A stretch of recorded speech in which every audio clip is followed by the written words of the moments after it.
tenacity, initiative, courage, loyalty, excellence and a sense of humour. It has to go on to automatic, isn't it? I see, I can't even make the gun work. Damon is worried that England's best days are past. 50 years ago, people knew you were English. That it was, to some degree, a mark of respect.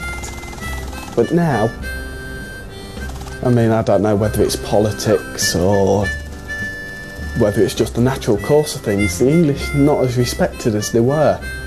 I'd like to bring something back to Englishness rather than the mess that it's become. Do you think there's a danger that as England becomes more multicultural, that certain core English values could potentially be drowned out or... Well, I think there's a lot of effort to trying to do that at the minute. I think it's this fear of offending people that's undermining the basis. It's saying, be English by all means, but be careful in how you're English, which I don't think is on.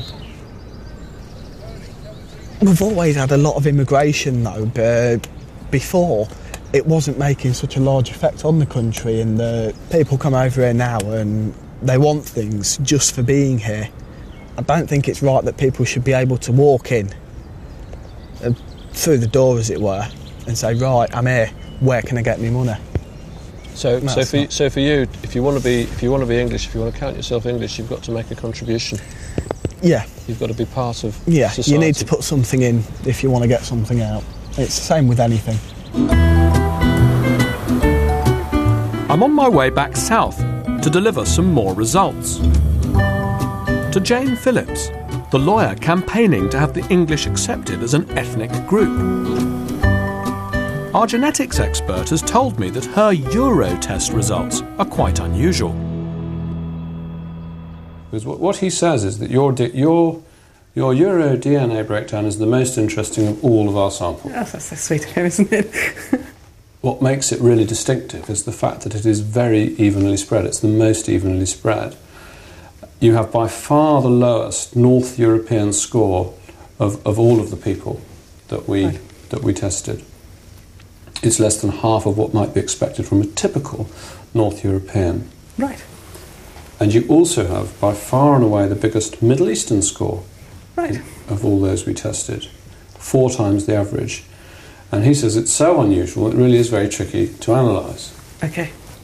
One explanation, he says, is that you should look for your ancestry, and I mean, he says, your relatively recent ancestry, in the Ukraine, in southern Russia, or the Caucasus, such as Georgia or Armenia.